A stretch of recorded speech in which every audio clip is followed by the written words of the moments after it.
दोस्तों नमस्कार। दोस्तों पहले तो मैं अपने दर्शकों से क्षमा चाहता हूं कि मैं 4-5 दिन वीडियो रिकॉर्ड नहीं कर पाया बिकॉज मैं कुछ काम में बिजी हो गया था। तो आज का वीडियो दोस्तों बहुत ही इंटरेस्टिंग एंड इम्पॉर्टेंट होने वाला है। अगर दोस्तों आपको याद हो, रिलायंस जियो ने डीओटी से रिक्वेस्ट किया था, ये जो पब्लिश हुआ है न्यूज़ आर्टिकल 26 मई 2025 को, कि हम जो है 26 गीगाहर्ट्ज़ बैंड जिन्होंने ऑक्शन से हासिल किया उसमें हम 5G की जगह वाईफाई करना चाहते हैं। जब ये न्यूज़ आई थी तो मैंने भी इसके ऊपर में वीडियो बनाया था, उसका लिंक मैं डिस्क्रिप्शन में डाल दूंगा।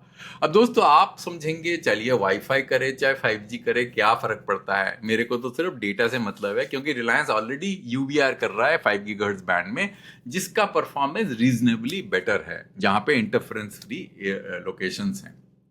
पर दोस्तों मैं आज आपको इस वीडियो में समझाऊंगा कि 5G ओवर 5G जो मतलब वाईफाई ओवर 26 गीगाहर्ट्ज़ बैंड जो ये यूज करना चाहते हैं इंस्टेड ऑफ 5G, उससे आपको क्या नुकसान होगा, देश को क्या नुकसान होगा, और ये करना क्यों चाहते हैं, वो 5G क्यों नहीं, एक टेस्टेड रिलायबल टेक्नोलॉजी को छोड़ के वाईफाई क्यों करना चाहते हैं, ये चीज मैं आपको समझाऊंगा। उससे पहले दोस्तों एक नजर इस बात पे डाल लेते हैं कि उन्होंने 26 गीगाहर्ट्ज़ बैंड लिया ही क्यों था। अगर उनको होल्ड करके रखना था, अभी तक तो कुछ डिप्लॉयमेंट किया नहीं कोई खास, होल्ड करके रखना तो लिया क्यों था, इसका जवाब आपको इस वीडियो से मिल जाएगा। आप इस वीडियो को देखिएगा और इसका नेट मैं आपको समझा देता हूं। जब उन्होंने 26 गीगाहर्ट्ज़ बैंड लिया था तो बहुत ज्यादा चंक में स्पेक्ट्रम लिया था क्योंकि ये स्पेक्ट्रम पर मेगाहर्ट्ज पे ऊपर से चीप था। It was a cheap spectrum on a per megahertz basis.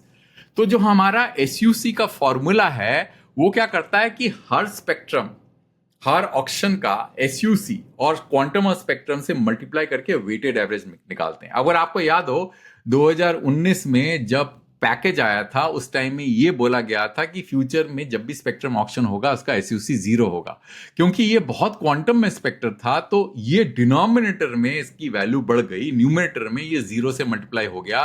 तो इससे क्या हुआ कि जो एसयूसी वैल्यू 3.5 to 4% थी वो गिर के 0.5 से 0.75 के आसपास हो गया। इससे ऑपरेटर्स को बहुत ज्यादा फायदा हुआ, इसीलिए उन्होंने 26 गीगाहर्ट्ज़ बैंड लिया था। इसलिए नहीं कि इसको डिप्लॉयमेंट के लिए यूज करेंगे, बिकॉज 26 गीगाहर्ट्ज़ बैंड में डिप्लॉयमेंट करना बहुत मुश्किल है क्योंकि इसका कवरेज बहुत छोटा होता है।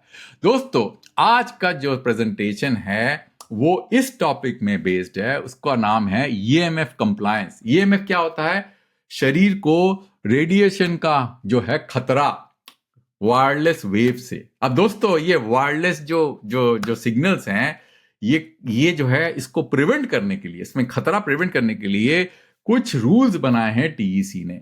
अगर आपको याद हो बहुत ज्यादा इसमें शोर मचा था, बहुत ज्यादा पब्लिक इसे किसे कहते हैं कि इसमें एक्टिविज्म हुआ था। उसके बाद में इंडिया ने जो जो नॉर्म्स थे रेडिएशन के वो 10 टाइम्स कम कर दिए थे, जो कि इंटरनेशनल नॉर्म थे, वो अब बढ़ा के 5 गुना कर दिया है। जो मैं आपको ये जो लेटर है, जो लेटर इशू हुआ था 1 जनवरी में, तो आप ये टेबल देख सकते हैं पहले क्या था और अब क्या था। ये पहले F/2000 था, अब उसको F/400 कर दिया है। अब ये पहले 1 था, इसको 5 कर दिया है। तो ये मैं आपको बाद में बात करूंगा। तो आज के प्रेजेंटेशन में इस चीज की बात करेंगे कि अगर आप 26 गीगाहर्ट्ज़ बैंड में 5G की जगह अगर वाईफाई यूज करते हैं तो क्या नुकसान है और किस तरह से आप ईएमएफ कंप्लायंस नहीं कर पाएंगे। यही है मुद्दा, यही सीधा साधा प्रेजेंटेशन का ऑब्जेक्टिव है। आप पूरा वीडियो देखिए, आपको बहुत अच्छा लगेगा क्योंकि इसके अंदर मैंने बहुत मेहनत करी है।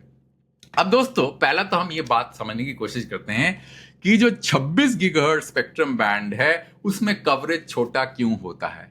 वो इसलिए होता है कि इसका जो वेवलेंथ होता है 1.15 सेंटीमीटर होता है, के आसपास होता है।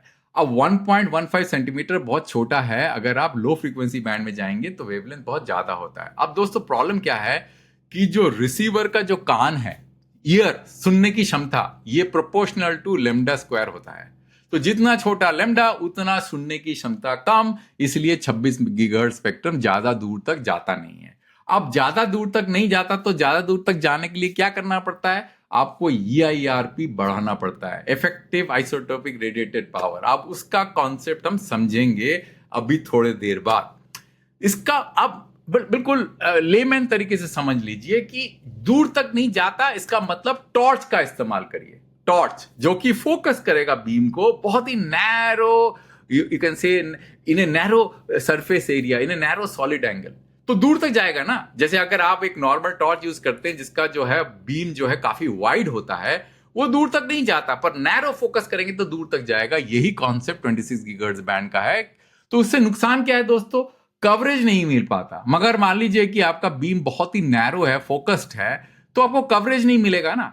अगर आपको कवरेज चाहिए तो आपको बीम को ब्रॉड करना पड़ेगा, तभी तो ये लार्जर एरिया कवर होगा यहाँ पे, नहीं तो नहीं होगा ना। तो यही नुकसान हो जाता है 26 गीगाहर्ट्ज बैंड में। इसलिए आपको मल्टीपल बीम्स यूज करना पड़ता है, जो वाईफाई नहीं कर पाती। Wifi is a single beam system most of the time, you know, there could be some exception, but most of the time even YGIG जो कि 60 गीगाहर्ट्ज में यूज करते हैं, वो सिंगल बीम सिस्टम है। अब दोस्तों, जो इसका जो नुकसान है, जो मल्टीपल बीम यूज करने का जो नैरो बीम है, इससे ईएमएफ का खतरा बढ़ जाता है। और इसको प्रिवेंट करने के लिए दोस्तों 5G क्या करती है? Beam scheduling and duty control का यूज करती है, जो कि हम समझेंगे। और वाईफाई वो कर नहीं पाती, इसलिए वाईफाई का खतरा बढ़ जाता है। इस पर्टिकुलर जो 5 वॉट पर मीटर स्क्वायर का जो थ्रेशोल्ड है, उसको ब्रीच करने का खतरा बढ़ जाता है। अब दोस्तों, पहले तो हम EIRP समझ लेते हैं, ये क्या होता है, बिना इसके समझ में नहीं आएगा। तो इसके लिए दोस्तों मैं आपको एक अपने सिमुलेशन में लेके जाऊंगा। यही सिमुलेशन मैं अभी रन करके आपको दिखाता हूं।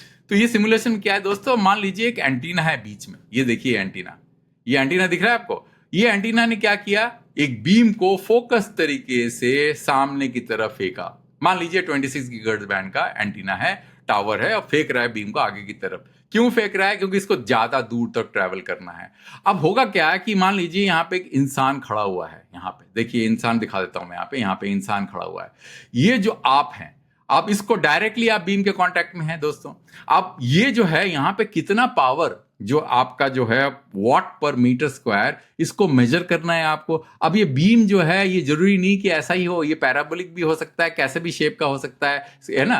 तो ये इस तरह का हो सकता है। तो इसको कैलकुलेट करना बड़ा आसान, बड़ा डिफिकल्ट होता है। तो आप क्या करेंगे कि जो टोटल पावर है जो आपको नजर आ रहा है यहाँ पे, है ना, यहाँ पे जो कि फोकस्ड है सॉलिड एंगल में, इसको बोलेंगे जो टोटल पावर यहां था P multiplied by the gain of the antenna, so that will become the total power. अब ये पावर यहां पे आप जो है मान लीजिए एक वर्चुअल एंटीना है, यहां पे वर्चुअल पावर सोर्स है, जो कि instead of radiating in this direction radiates in A this isotropic manner. तो आपको दिखा देता हूं आइसोट्रोपिक मैनर।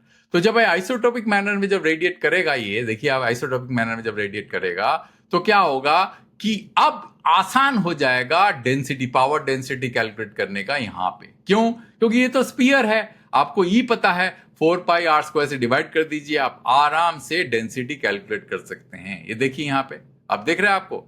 तो इसीलिए जो EIR का कॉन्सेप्ट क्या है कि जो पावर है, जो इनिशियल पावर यहां पे P था, उसको मल्टीप्लाई करिए एंटीना गेन से, एज्यूम करिए वो आइसोट्रोपिक एंटीना है, और यहां पे आप आराम से पावर डेंसिटी कैलकुलेट कर सकते हैं, डिवाइडेड बाय 4πr²। r क्या है? ये डिस्टेंस है r, ठीक है ना। तो ये हो गया आपका EIRP का कॉन्सेप्ट। अब दोस्तों आप आगे चलते हैं। EMF बेसिक फॉर्मूला आपने जान लिया, पावर डेंसिटी आपको समझ में आ गई, कैसे? EIRP divide bye 4πr²। तो सेफ डिस्टेंस क्या होना चाहिए? इस इक्वेशन को सॉल्व कर लीजिए। आर सेफ जो है square root of EIRP divide by 4π into 5। क्योंकि 5 क्यों? क्योंकि 5 वॉट पर मीटर स्क्वायर वो था। तो for safety S has to be less than 5 watt per metre square. अब 5G NR जो 5G न्यू टेक्नोलॉजी है, वो कैसे, बिकॉज EMF तो ब्रीच हो जाएगा, आपको मैं दिखाऊंगा। अगर आप बहुत हाई पावर में ट्रांसमिट करेंगे, 65 dBm 70 dBm का अगर पावर है, तो आप इतना वॉट बढ़ जाएगा कि EMF आपका ब्रीच हो जाएगा। तो इसमें क्या करेंगे आप मिलीसेकंड लेवल बीम शेड्यूलिंग करेंगे, हर बीम को जो है थोड़े थोड़े टाइम के लिए एनर्जाइज करेंगे। तो इसे कहते हैं dynamic power adaptation. WiFi is a single beam system, इसमें it is always on and therefore it is average very high, इसलिए आपका पावर रेडिएशन बहुत बढ़ जाता है। इसके लिए दोस्तों आपको मैं एक और सिमुलेशंस दिखाऊंगा, उससे आपको पता चलेगा कि कैसे जो है ये खतरा बढ़ जाता है। आपको दिखाता हूं मैं। अब देखिए, ये मैं रन करता हूं आपके सामने। ये देखिए, ये वाला जो सिमुलेशन में आपका हमने रन करता हूं, आप देखिए इसके अंदर में आपको पूरा समझ में आ जाएगा। अब देखिए ये जो है आपका सिस्टम है 26 गीगाहर्ट्ज बैंड का सिस्टम है। अभी क्या हो रहा है देखिए, ये जो है ये बेस स्टेशन यहाँ पे है, ये छोटे छोटे बीम को थोड़े थोड़े टाइम के लिए ऑन करके ऑफ कर देते हैं, तो इसको बोलते हैं शेड्यूलिंग। और ये सारे जो डॉट्स दिख रहे हैं ये आपके FWAs हैं।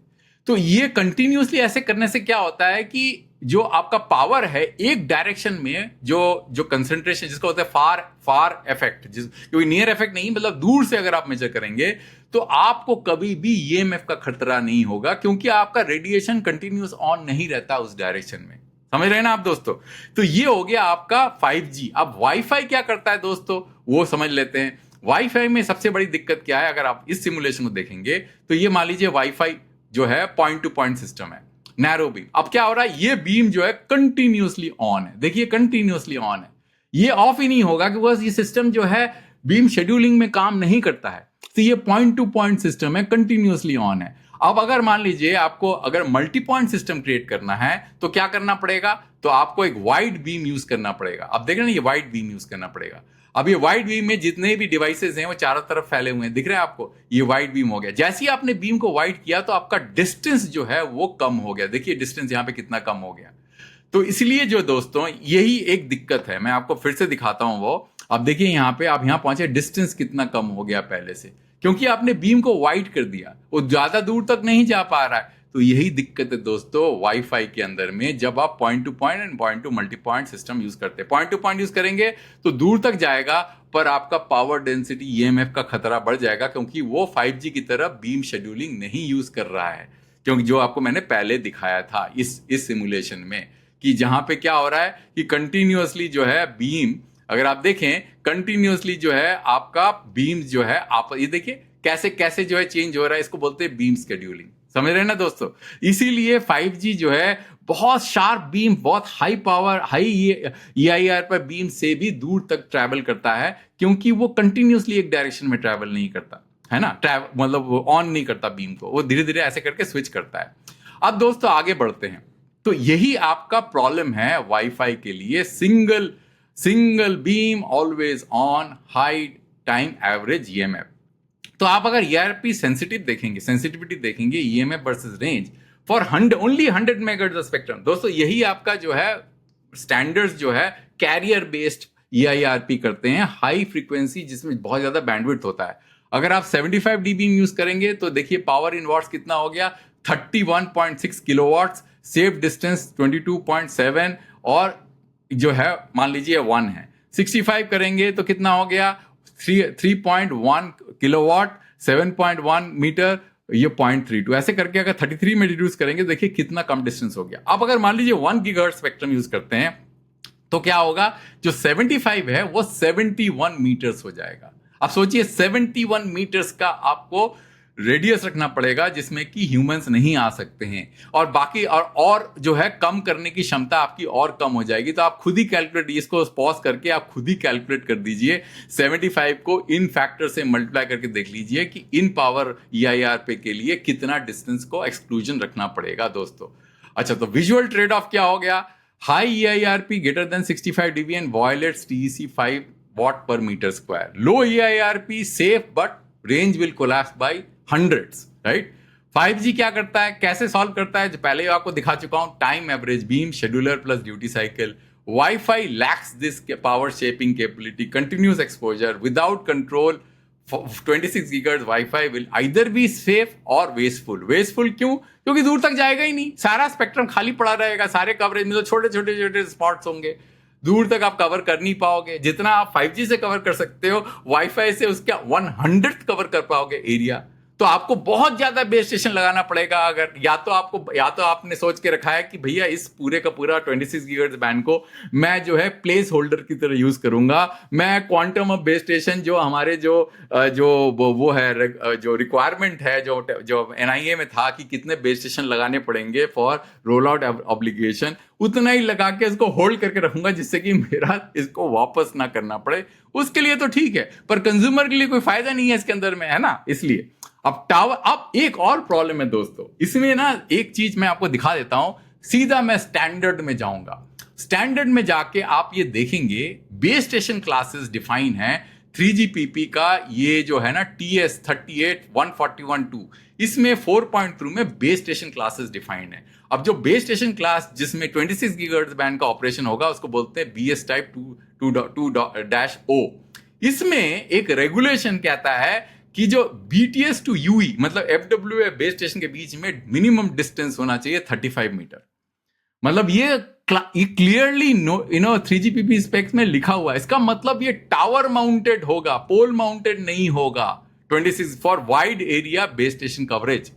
तो अगर आप 35 मीटर का सेपरेशन रखेंगे तो आपको एग्जिस्टिंग टावर्स में लगाना पड़ेगा। अगर आप एग्जिस्टिंग टावर में लगाएंगे तो फिर क्या होगा, फिर आप यहां पहुंच जाइए, ये वाला रूल एप्लीकेबल होना शुरू हो जाएगा। ये वाला रूल एप्लीकेबल नहीं होगा। वो क्या होगा, F/400। F/400 मतलब ये होगा वहां पे अगर आपने 700 या 900 मेगाहर्ट्ज का बेस स्टेशन लगा रखा है तो उसका जो EMF जो कंस्ट्रेन है वो लागू होगा worst case, which means this will become 1.7 if 700 megahertz का लागू हुआ तो 5 वॉट से गिर के ये 1.7 में पहुंच जाएगा तो और भी हार्श हो जाएगा। इसलिए आपको इंडिपेंडेंट टावर लगाने पड़ेंगे फॉर 5G। और वो जो है आप वाईफाई में लगाएंगे तो आपके लिए बहुत ही मुश्किल होने वाला है। 5G तो उसको फिर भी कंट्रोल कर लेगा बीम शेड्यूलिंग से। आप समझ रहे हैं ना कि कितना बड़ा नुकसान है tower colocation tightens EMF rules, because it will host 700 and 900. It will become composite EMF compliance. Worst case use होता है low frequency penetrate deeper, tighter exposure limit and multi-band towers evaluated in 1 to 2 watt per meter square, 700 900 divided by 400, है ना, जो नया rule है। Adding 26 GHz band Wi-Fi increases EMF load, hence फिर क्यों tower mounting titans not relaxes EMF compliance, क्योंकि आपको ये मैंने बताया ना आपको, इसके कारण इस रूल के कारण 3GPP का आपको BS to UE का डिस्टेंस रखना पड़ेगा 35 मीटर, राइट। तो ये जो खर्चा है और भी बढ़ जाएगा और आप 36 मीटर का टावर यूज करिए, independent towers raises will cost. तो की टेक अवेज क्या हुआ दोस्तों, क्या हम लेके जा रहे हैं घर, 26 gigahertz wifi lakhs beam scheduling, continuous radiation. अगर बीम शेड्यूलिंग करने जाएंगे तो पूरा वाईफाई चिप का डिजाइन चेंज करना पड़ेगा, वो तो फिर 5G हो जाएगा। जो आप 5G को अवॉइड करने की कोशिश कर रहे थे, पूरा का पूरा सिस्टम 5G हो जाएगा। High EIRP breaches TEC's 5 watt per meter square, reducing EIRP kills range। आपको काफी हद तक नुकसान हो जाएगा। 5G manages this by EMF by beam scheduling, duty cycle and adaptive power। उनके पास 5G के पास इनहेरेंट कैपेबिलिटी है। वाईफाई लैक करता है, वाईफाई को कभी सोचा ही नहीं था कि मैक्रो एरिया में जो है डिप्लॉय करने का, कभी नहीं सोचा गया। वो इवन वाईगिग जो कि 60 गीगाहर्ट्ज में डिप्लॉय करता है, वो सिंगल बीम सिस्टम है, उसमें भी TRP और EIRP का जो कंस्ट्रेन है उसको जो है काफी कम रखा गया है। तो tower colocation makes the compliance tougher. Conclusion ये है कि 26 gigahertz is viable only in 3GPP style beam management. तो ये अगर करने जाएंगे तो आपको पूरा का पूरा सिस्टम जो है उसके से री inventing the cycle, inventing the wheel, तो पूरा का पूरा सिस्टम को दोबारा डिजाइन करना पड़ेगा। इससे तो 5G यूज कर लेंगे। तो दोस्तों यही दिक्कत है, वाईफाई को हाई फ्रीक्वेंसी बैंड में वाइड मैक्रो कवरेज के लिए यूज करना बहुत ही मुश्किल काम है। इसके लिए 5G को बहुत इनोवेशन करने पड़े, जो मैंने ऑलरेडी आपको सिमुलेशन में दिखाया है। तो अंत तक सुनने के लिए दोस्तों बहुत बहुत धन्यवाद। मैं एक और वीडियो दूसरे टॉपिक में जल्दी लेके आऊंगा।